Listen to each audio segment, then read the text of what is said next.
Assalamualaikum ya Arif. Kaifa haluka? Waalaikumsalam sadiqi. Alhamdulillah. Wa kaifa haluka anta? Alhamdulillah. Ana bi khair aydan. ماذا تفعل يا عارف؟ أنا أراجع الدرس. ما شاء الله. لماذا؟ أراجعه استعدادا للامتحان. ما شاء الله. تبارك الله. بالتوفيق والنجاح يا عارف. السلام عليكم. Waalaikumsalam warahmatullahi taala wabarakatuh. Okey, tadi saya kata uraji'u ad-darsa. Uraji'u ad-darsa. Perhatikan. Uraji'u. Bismillahirrahmanirrahim. Uraji'u ad-darsa. Aku sedang mengulang kaji pelajaran. Uraji'u ad-darsa. Okey. Uraji' dia adalah fi'il mudhari'. Okey. Kepada fi'il madi raja'a. Raja'a berwazan fa'ala. Okey. Macam tu. Okey. Kenapa saya kena tahu? Okey. Bila saya kata raja'a, saya kata wazan dia fa'ala. Kenapa saya perlu tahu apa wazan bagi kalimah? Kerana wazan itu akan memberitahu maksud. Bila saya tahu raja'a adalah fa'ala, maka dia akan bagi tahu saya, Arif, ya apa dia? Ilmu saraf akan bagi tahu. Kalimah yang ikut bentuk fa'ala, raja'a, syahada, maka maksud dia ialah kata kerja yang telah berlaku. Maka bila saya cek raja'a maksud dia ulang kaji, maka maksud ulang kaji sebenar, maksud raja'a sebenar bukan sekadar ulang kaji, tapi telah mengulang kaji. Sebab dia ikut wazan fa'ala, maka dia telah berlaku. Maka dia fi'il madhi, fi'il yang telah berlaku. Fi'il tu apa? Perbuatan madhi yang telah berlaku. Okey, bila berlaku Ustaz? Semalam? Tadi? Janji lepas. Janji telah berlaku. Masa borak tu dia telah berlaku. Tapi bila saya borak dengan kawan saya tadi, bila saya borak dengan dia, saya kata uraji', saya tak kata raja'ah. Sebab saya tengah study tadi. So saya kata uraji'. Okey. Uraji' dia berwazan ufa'il. Okey. Ufa'ilu. Alright, ataupun kalau kita kata untuk wazan untuk dhamir huwa, dalam jadual wazan anda tak jumpa dalam jadual wazan dia akan bagi wazan untuk dhamir huwa. Okey. Maka anda akan jumpa dalam jadual wazan fa'ala, dia punya fi'il mudhari' adalah yufa'ilu.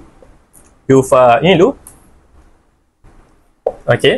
Maka kalau yufa'ilu untuk huwa, untuk anak, jadi ufa'ilu. Jadi uraji'u, ufa'ilu, ubah ya kepada alif hamzah, ufa'ilu. Okey, so kalau uraji'u maksud dia apa? Ulang kaji juga. Tapi dia fi'il mudhari'. Kenapa dia fi'il mudhari'? Sebab dia adalah mengikuti wazan ufa'ilu. Okey, maka dia fi'il mudhari'. Bila dia fi'il mudhari', maka dia bukan fi'il madhi. Okey, maka fi'il mudhari' ini dia akan bawa maksud apa? Masa sekarang ataupun akan datang. Bila saya kata maka bila saya kata uraji'u, maksud dia saya sedang ulang kaji. Bilakah fi'il mudhari' akan bermaksud akan ulang kaji? Boleh. Contoh saya kata uridu, saya nak ulang kaji. Uridu an uraji'ad darsa. Okey, saya nak ulang kaji. Maka bila saya kata aku nak ulang kaji, saya belum buat lagi. So di situ uraji' itu akan datang. Mungkin saya kata uridu an uraji'ad darsa ghadan. Saya nak ulang kaji ghadan, esok. Okey. So fi'il mudhari' untuk yang sedang ataupun akan berlaku. Okey. Itu dari segi ilmu saraf. Bentuknya akan bagi tahu maksud. Bentuk uraji'u, ufa'ilu, bagi tahu saya bila wazan dia ufa'ilu, maka dia punya nama wazan itu adalah fi'il mudhari'. Bila fi'il mudhari', maka dia adalah telah sedang ataupun akan berlaku. Maka depends kepada siyaq, konteks ayat itu. Kalau dia adalah nak bagi konteks ayat itulah. Saya tadi kan tengah baca buku, tengah ulang kaji, so sedang berlaku lah. Okey. Okey. Ulang kaji apa? Ulang kaji ad-darsa, pelajaran. Okey. Now, kita pergi pula dari segi i'rab. Dari segi i'rab, Uraji' adalah fi'il mudhari'.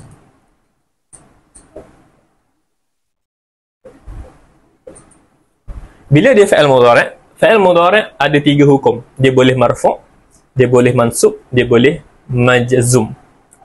Maka dia depends kepada apakah perkataan sebelum dia. Kalau perkataan sebelum dia ada, contohnya ada an, ada lan. Contohnya kalau ada an lan ini, maka dia fi'il mudhari' ini akan di-i'rab sebagai mansub.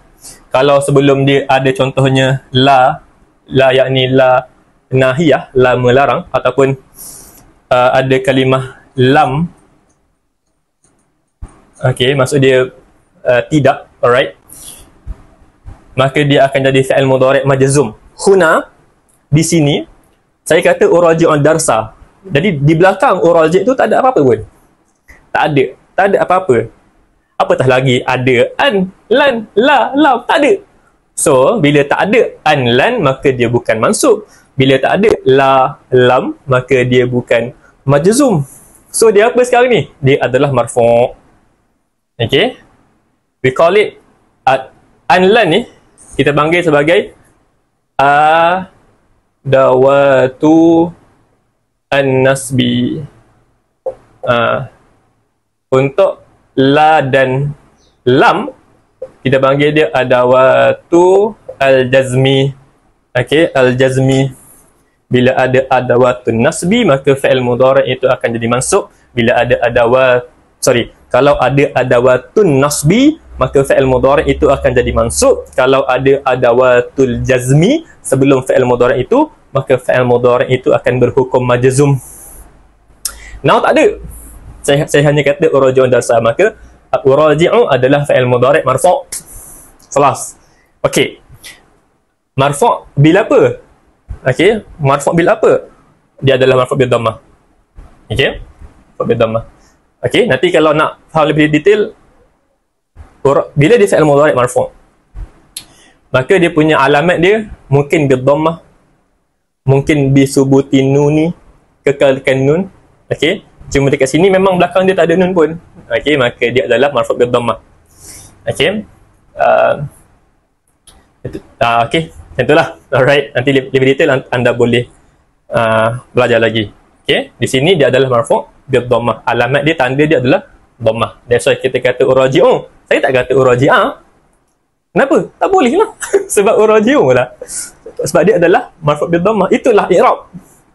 Nak belajar cara sebut dengan betul. Itulah i'rab. Okey, belajar cara sebut dengan betul. Belajar cara letak baris huruf akhir dengan betul. Okey, itu beza. Kita yang belajar dengan yang tak belajar. Alright. Jadi adalah beza tu. Okey, baik. Bila ada fi'il, dia mesti ada fa'il. Tak boleh ada perbuatan tanpa ada pelaku. Betul tak? Bila ada perbuatan, perlu ada pelaku.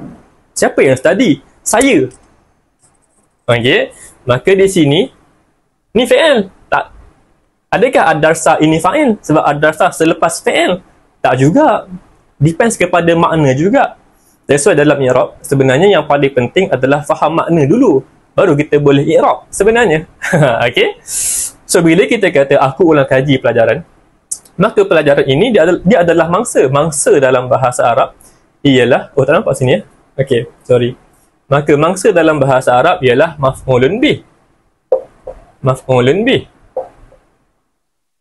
Okey, mangsa dalam bahasa Arab ialah maf'ulun bih. Okey. Maka bila maf'ulun bih, hukumnya mansub. Bila mansub untuk mufrad, maka bil fathah. Okey, bil fathah. So kita baca ad-darsa. Kenapa ustaz baca ad-darsa tak baca ad-darsan? Tanwin. Sebab ada alif lam. Bila ada alif lam, maka kita tak baca tanwin. So kita baca ad-darsa. Okey. Mana fa'il dia sekarang ni? Fa'il tak ada. Tak boleh fa'il tak ada. Bila kita i'rab, kita kena cari fa'il dia. Okey. Dan fa'il dia mesti lepas fi'il. Fa'il dia mesti lepas fi'il. Okey. Tapi lepas fa'il ni tak ada maf'ulun bih, maka fa'il dia adalah fa'il yang terkandung dalam fi'il itu. Okey. Fa'il dia kita panggil sebagai, kita akan kata gini. Kita kata gini. Bila kita i'rab, kita akan kata wa fa'iluhu. Kita akan i'rab dulu penuh sini. Fi'lun mudhari'un marfu'un bid-dhammati. Lepas tu kita kata wa fa'iluhu, dan fa'ilnya ialah dhamir. Kata nama panggilan. Dhamir? Tak ada pun dhamir kat sini. Tak ada. Bukan dhamir. Okey? Maka mana dhamir dia? Dhamir mustatir. Dhamir yang tersembunyi. Mustatir. Tersembunyi. Tak ada pun Ustaz. Dah tersembunyi, tak nampak lah. Okey? Tak ada pun Ustaz. Tak ada. Alright. Fi mahalli. Mustatirun. Dhamirun mustatir. Wa fa'iluhu. Dhamirun mustatirun. Takdiruhu. Takdirnya. Huwa. Ana. Saya. Sayalah yang tengah belajar tu. Bismillah. Okay. Alright. Fa'ilnya apa? Dhamir yang tersembunyi. Siapa? Ana. Okay. Dhamir ana. Kita bagi tahu sebenarnya dalam fi'il ni ada dhamir. Siapa? Ana, saya. Sebab bila kita terjemah pun kita kata uraji'un darsa. Uraji' kita tak kita tak terjemah uraji' tu sebagai ulang kaji. Kita tak terjemah uraji' sebagai sedang mengulang kaji. Bila kita terjemah uraji', dia akan ada saya telah sedang mengulang kaji. So dalam terjemahan uraji' ada saya. Nampak? Okay. So that's why kita kata wa fa'iluhu dhamir mustatir takdiruhu ana. Mana fa'ilnya? Fa'ilnya ada, tapi dia tersembunyi. Dia adalah ana, takdiruhu ana. Okay. Alright. Fi mahalli. Kita kena kata fi mahalli. Okay. Sorry. Tak fi mahalli lah. Okay. Fa'ilnya dhamir mustatir, takdiruhu ana. Tu je, khalas, selesai. Tak perlu fi mahalli. Okay. Sebab kita dah bagi tahu dah. Fa'ilnya kita bagi tahu. Fa'ilnya dhamir mustatir, takdiruhu ana. Khalas, tu je. Okay. Alright. So ini adalah jumlah apa? Ini adalah ayat. Bila ayat dalam bahasa Arab ialah jumlah. Jumlah ada dua, jumlah ismiyah, jumlah fi'liyah. Ini ialah jumlah fi'liyah. Kenapa dia jumlah fi'liyah, Ustaz? Sebab dia mula dengan fi'il. Ya ke Ustaz? Ada dua reason kenapa dia adalah jumlah fi'liyah. Satu, sebab dia ada fi'il dan fa'il. Dia ada fi'il. Dia ada fi'il mudhari', dia ada uraji', ada fi'il. And then dia ada fa'il.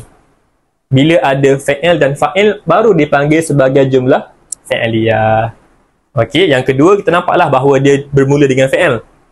Okey, bila kita belajar bahasa Arab, awalan mula-mula kita akan belajar jumlah fi'liyah itu jumlah ayat yang bermula dengan fi'il. Tapi akhirnya kita akan belajar sebenarnya jumlah fi'liyah ini dia bukanlah sekadar ayat yang mula dengan fi'il. Okey, jumlah fi'liyah adalah struktur jumlah yang ada dua perkara.